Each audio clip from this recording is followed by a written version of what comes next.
Bonjour à tous, petite vidéo pour vous parler d'un livre que j'ai fini, que j'ai besoin de vous parler, j'espère que j'ai assez de batterie sur mes caméras. Kim Ji-yoon, né en 1982 de Choi Nam-ju.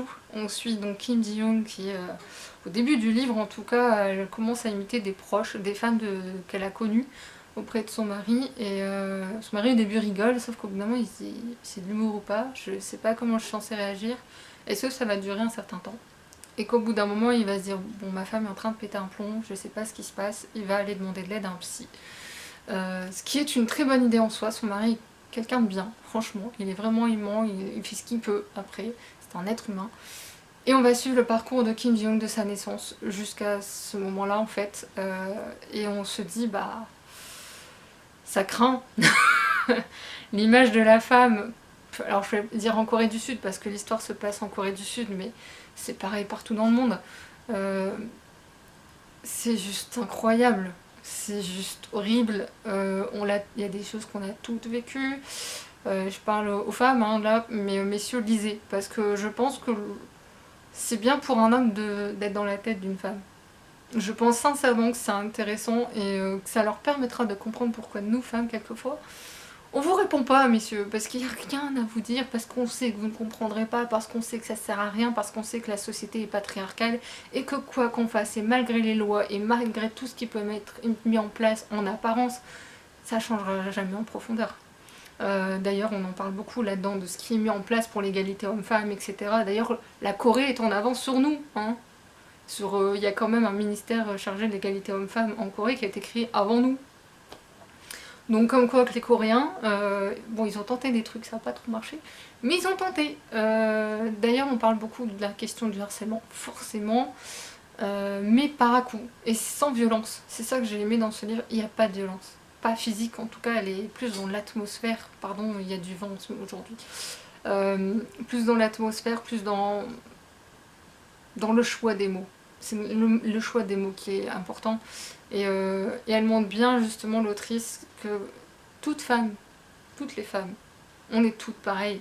Quand bien même on a un caractère pas, qu'on soit timide ou pas, qu'on soit peu importe, face à un homme qui a un comportement déplacé, on va dire, pour être élégant, peu importe la façon d'être déplacé, une femme ne répondra pas.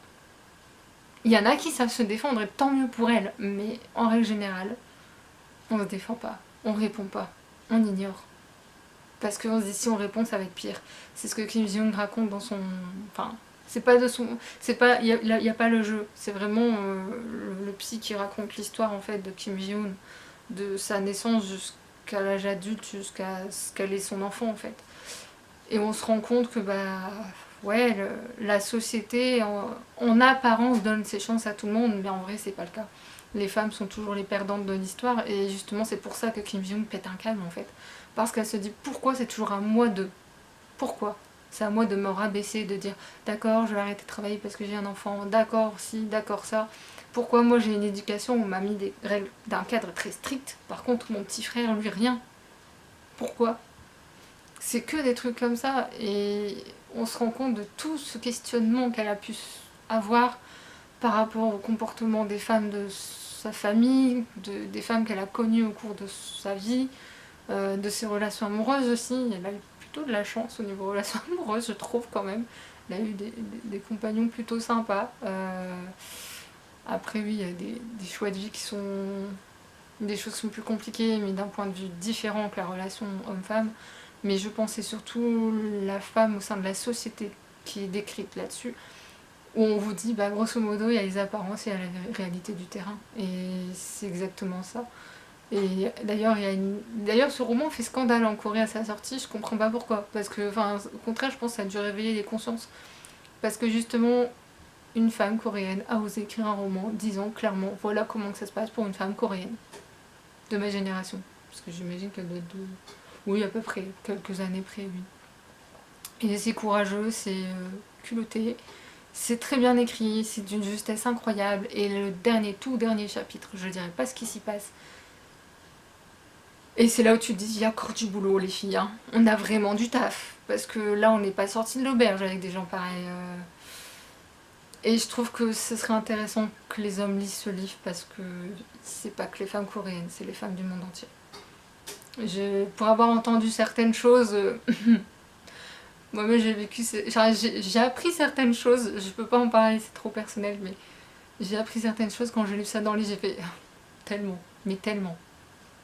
J'ai trouvé du travail, pour vous dire tout ce qu'il en est. J'ai trouvé du travail et mon patron, lors de l'entretien d'embauche, m'avait demandé bon, vous avez prévu d'avoir des enfants de toute façon, super gentil mon patron, franchement j'ai un patron super cool.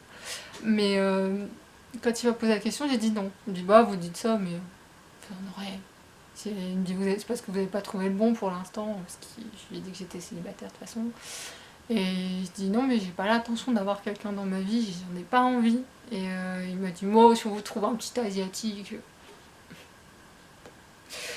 Enfin bref, je reviendrai pas sur cette question là, mais j'ai eu envie, j'avoue que j'y ai pensé mais je l'ai pas dit parce que je pensais surtout à mon avenir, mais j'ai envie de dire pourquoi est-ce que moi femme je devrais avoir un enfant? Est-ce qu'on veut vous poser la question à un homme? Là-dessus il y a des choses comme ça et les réflexions de Kim Ji-young sont super intéressantes, elles sont chouettes. Elle booste le truc et on sent qu'elle en a ras-le-bol, plus le temps passe et plus ça s'accumule en elle et plus ça monte et ça monte. Et en fait la femme se retient toujours parce qu'elle a peur de la façon dont on va la juger. Du jugement, parce que c'est toujours le jugement qui pose problème. C'est ouais, c'est un truc qu'on vit toutes quoi. Et ouais, je suis contente qu'il soit sorti en France. Merci aux éditions Nil d'avoir sorti ce merveilleux roman. Et oui, c'est un méga coup de cœur, c'est plus que ça, c'est une obligation ce livre. C'est une obligation. C'est au-delà de tout ça, c'est au-delà du coup de cœur ou quoi que ce soit, la note on s'en fout. Bref, sur ce, je vais vous laisser parce que je bosse demain et que bah, il est déjà tard, il est 22h passées. Donc ouais, je vais aller arrêter tout ce que je suis en train de faire et je vais aller me coucher, enfin essayer de dormir parce que du coup entre le vent et le livre qui va me... Hein, voilà, je vais éviter d'en parler au bureau vu que je travaille dans un milieu particulièrement masculin quand même. Oui, paradoxalement. Oui. Enfin bref, j'espère que cette vidéo vous aura plu, que j'aurai réussi à vous donner envie de le lire, s'il vous plaît, lisez-le. Et moi je vous laisse et je vous dis à bientôt. Salut!